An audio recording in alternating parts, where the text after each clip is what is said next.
সকলকে সালাম, আসসালামু আলাইকুম ওয়া রাহমাতুল্লাহ।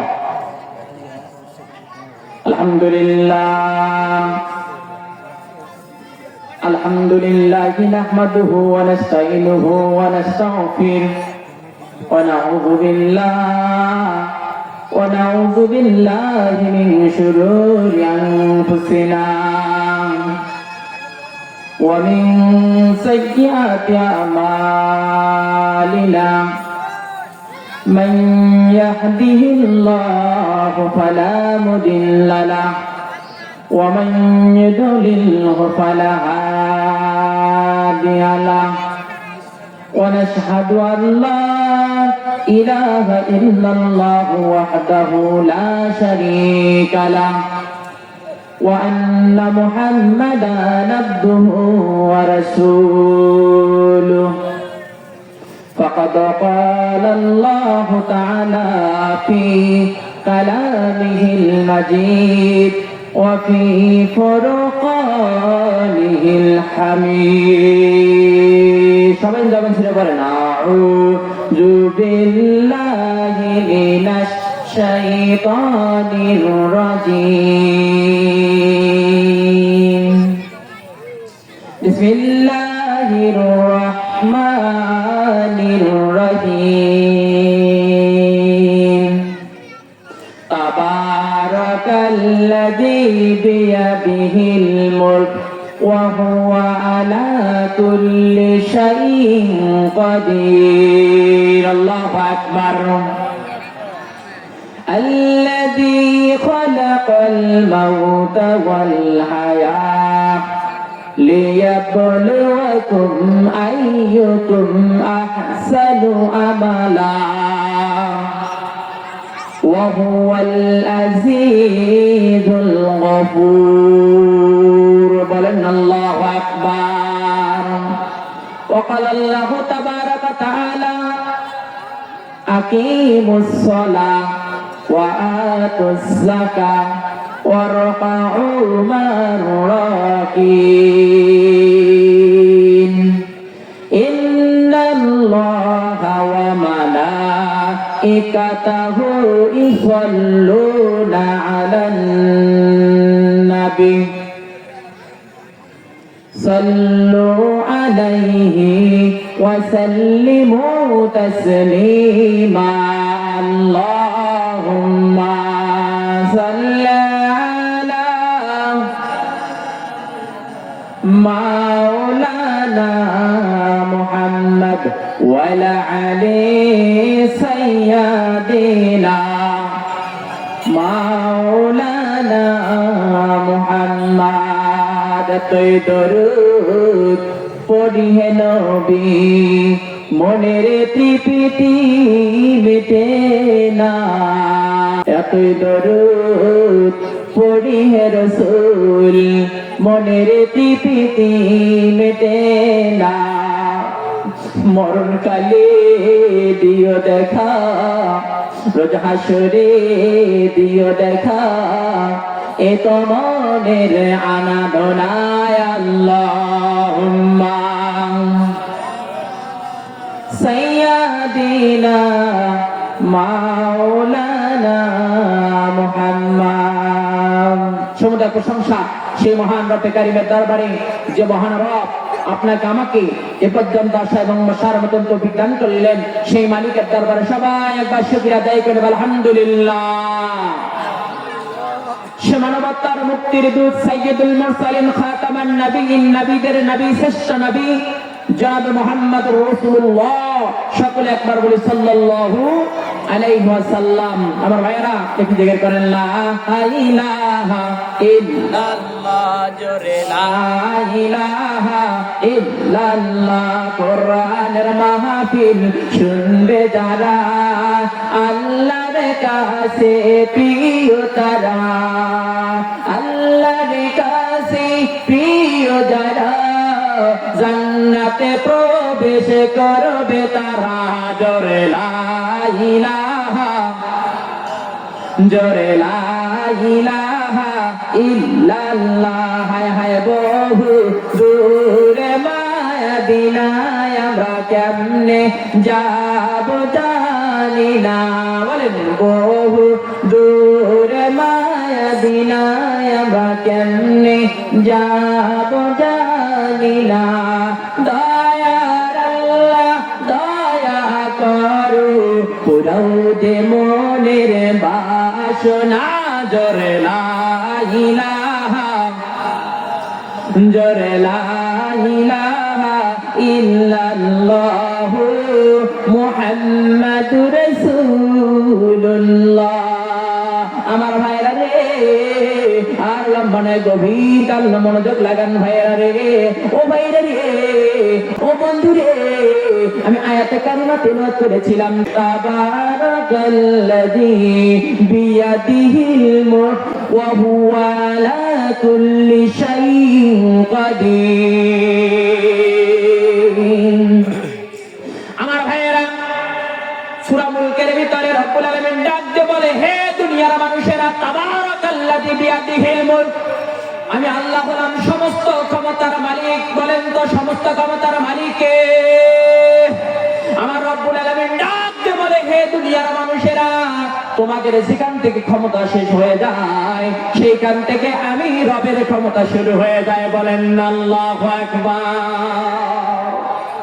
আমার ভাইরা, এই জন্য রব্বুল আলামিন বলে, হে দুনিয়ার মানুষেরা, তাবারাকাল্লাযী বিয়াদিহিল মুলক, আমি হলাম সমস্ত ক্ষমতার মালিক। বান্দারে, আমি কেমন ক্ষমতার মালিক? বান্দারে, আমি আল্লাহ এমন রব, আমি তোমার এমন স্রষ্টা, এমন তোমাদের জন্য দ্রষ্টা।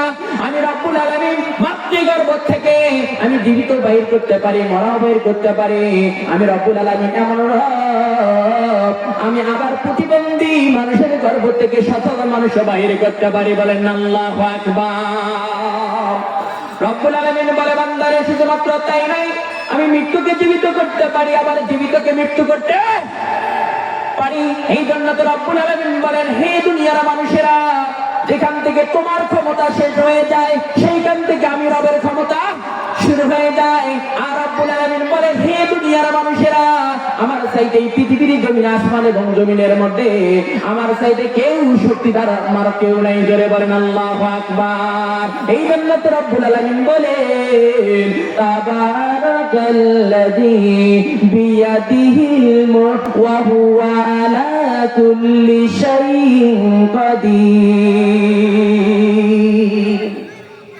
আমার ভাইয়েরা,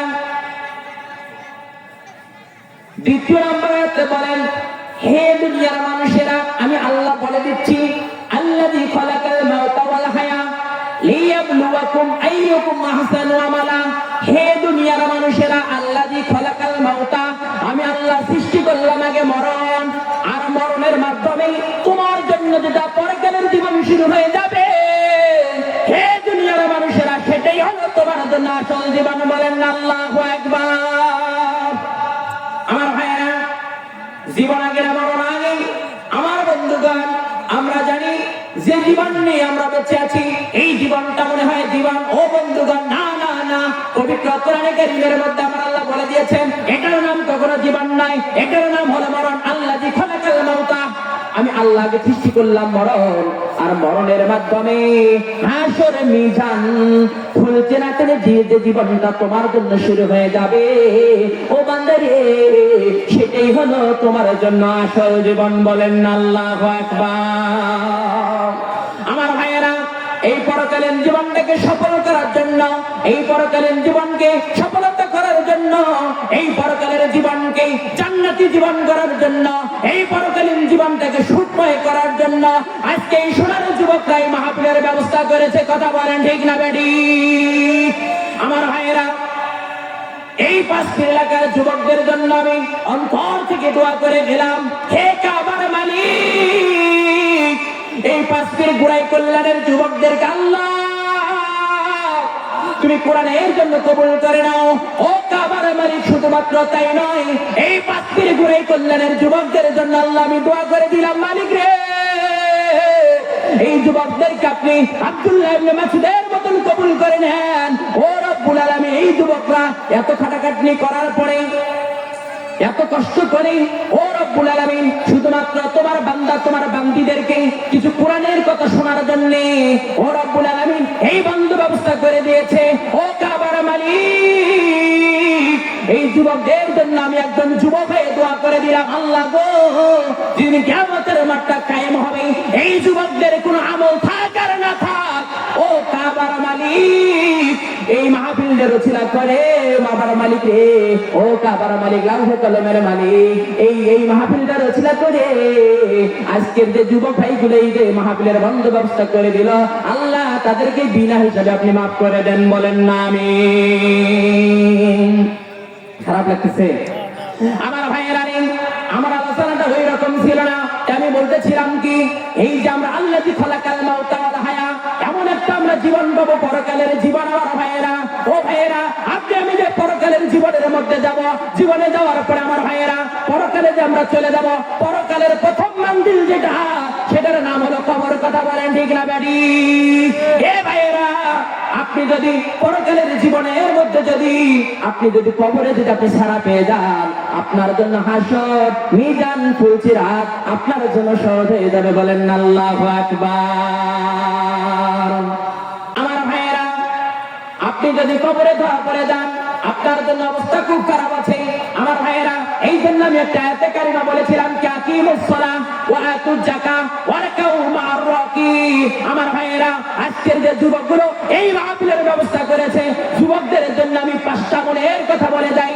হে যুবক, তোমরা যদি সঠিক সময় নামাজ পড়ো, ও যুবক তোমরা যদি মুখের দাড়ি রাখো, ও যুবক তোমরা যদি টাকনুর উপরে কাপড় পড়ো, ও যুবক তোমরা যদি সৎ কাজের আদেশ করো আর অসৎ কাজের যদি নিষেধ করো, ও যুবক আল্লাহর কসম করে বলে গেলাম যুবক রে, তোমাদেরকে আব্দুল্লাহ ইবনে মাসউদের সাথে আবার আল্লাহ জান্নাত দিয়া দিবে।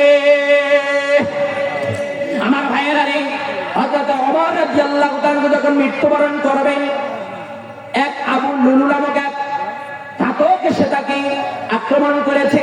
হযরত ওমর ফারুক রাদিয়াল্লাহু তাআলা যখন মারা যায়, এমন অবস্থায় তার কাছে ডাক্তার আনা হলো। আমার ভাইয়েরা, তার কাছে ডাক্তার আনা হলো। হযরত আমার ভাইয়েরা গভীর কান লাগা, ওমর ফারুককে আবু লুলু নামক একজন ঘাতক এসে তাকে পেটে ছুরি আঘাত করেছে। এবারে ওমর ফারুক যখন মারা যায়, তার কাছে ডাক্তার আনা হলো। আমার ভাইয়েরা দেখেন, মরার 1 সেকেন্ড আগ পর্যন্ত হযরত ওমর দ্বীনের দাওয়াত পৌঁছাইছে, বলেন আল্লাহু আকবার। এবার আবু লুলু নামক এক ঘাতক এসে হযরত ওমরের কাছে তরবারি আঘাত দিয়ে পেটটা ফুটে করে দিয়েছে। হযরত ওমর মৃত্যুর কোলে ঝুলাচ্ছে। এবারে তার কাছে একজন ডাক্তার চলে যাচ্ছে। আসার পরে যখন ডাক্তার তার ডাক্তার থিউরি দিয়ে দেখছে এই ওমরকে আর বাঁচানো যাচ্ছে না, এবার ওমরকে বলেছে, আর তোমাকে বাঁচানো যাবে না, আমার চিকিৎসার থিউরি কেন হয়ে গেছে, আর চিকিৎসা করে তোমাকে বাঁচানো যাবে না। এবার ওমরের সন্তানকে যখন এই কথা বলে দেওয়া হলো, এবারে হযরতে ওমর উনি মুস্কি মুস্কি হাসে। এবারে ডাক্তার বলে, আমিরুল মুমিনিন ওমর রে, মানুষ তো কোনো মৃত্যু সর্দায় মানুষ হাসে না, মানুষ তো কাঁদে। হযরত ওমর বলে, ডাক্তার রে, আমাকে তুমি বাঁচাবা কি করে, আমাকে চিকিৎসা করে তুমি করবা কি?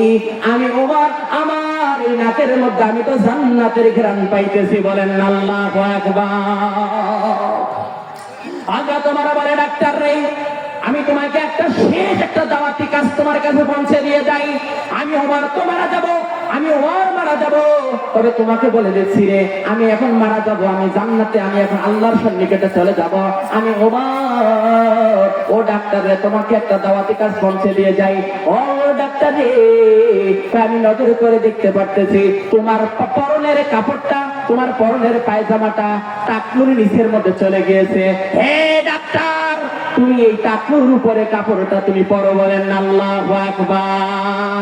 আমার ভাইয়েরা, হযরত ওমর মারা যায়, হযরত ওমরের কাছে যে ডাক্তার চলে যাচ্ছিল, ওই ডাক্তারকে পর্যন্ত হযরত ওমর মরণের 1 সেকেন্ড আগ পর্যন্ত ওই ডাক্তারকে টাকনুর উপরে কাপড় পরার দাওয়াত পৌঁছে দিয়েছেন, বলেন আল্লাহু আকবার। আমার ভাইয়েরা, তবে আমি বলতে চাই, হে যুবকেরা, হে উপস্থিত শ্রোতা মন্ডলীরা, এতটুকু আমি কথা একটা বলে দিতে চাই।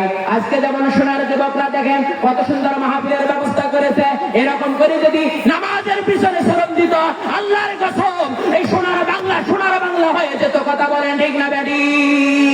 আমি বলতে চাই, এই সংসদে যদি কোরআনের রাজ কায়েম হয়ে যায়, এই মসজিদমুখী হবে না।